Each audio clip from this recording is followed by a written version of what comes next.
निमि महाराज ने सबसे छोटे भाई, वे 9 जो ऋषि मुनि थे उनमें सबसे छोटे थे और उनका नाम था करभाजन ऋषि।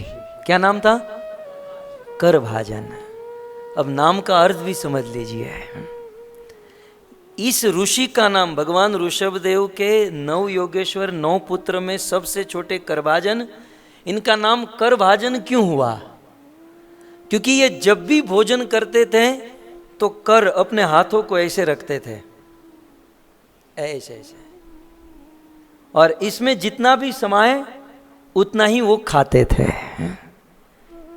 कर भाजन, कर में जितना भोजन आ जाए अट जाए उतना ही वो भोजन करते थे, इसलिए उनका नाम हुआ कर भोजन।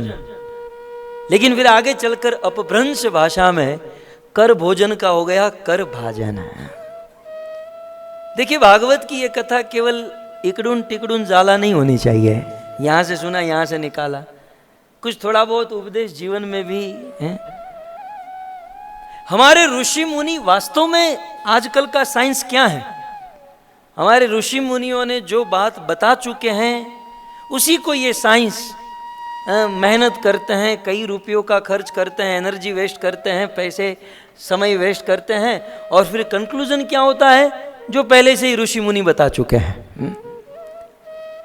अब देखिए सिद्धांत, आप विज्ञान देखिए, करभाजन ऋषि का नाम इसलिए हुआ क्योंकि कर में भोजन लेकर खाते थे। हम जब भोजन करते हैं और भोजन सबसे पहले हमारे जठर में जाता है, हमारे जठर की साइज इतनी है। छोटा लड़का है तो उसके छोटे हाथ होंगे, बड़ा है तो बड़ा हाथ होगा, लेकिन हम ऐसे हाथ इतना करेंगे, इतने हमारे जठर की साइज है। इसलिए हमें उतना ही खाना चाहिए जितना हमारे हाथों में समा जाए। आप भले ऐसे मत खाओ, लेकिन इतना लेके थाली में रख दो और फिर है? और हमारी एक स्टाइल होती है खाने की, मैं भी इसमें आपके साथ हूं, कि भोजन गरम गरम रोटी बनकर आती है, हम खाते हैं, आती है, हम खाते हैं। लेकिन ऋषि मुनियों ने सिखाया कि जितना भी भोजन करना है पहले से ही थाली में रख दो, ताकि हमें भी पता चले हम कितना डाल रहे हैं अंदर, कितना खा रहे हैं।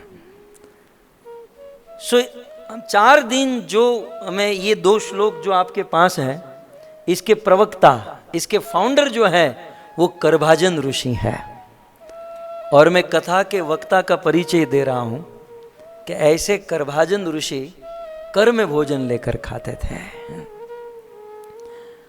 और यदि हमारे कर में भोजन जितना हम लेते हैं उतना खाए तब तो वो डाइजेस्ट हो जाता है। उससे अधिक यदि हम खाते हैं तो वो डाइजेस्ट नहीं होता और फिर वो जहर बन जाता है।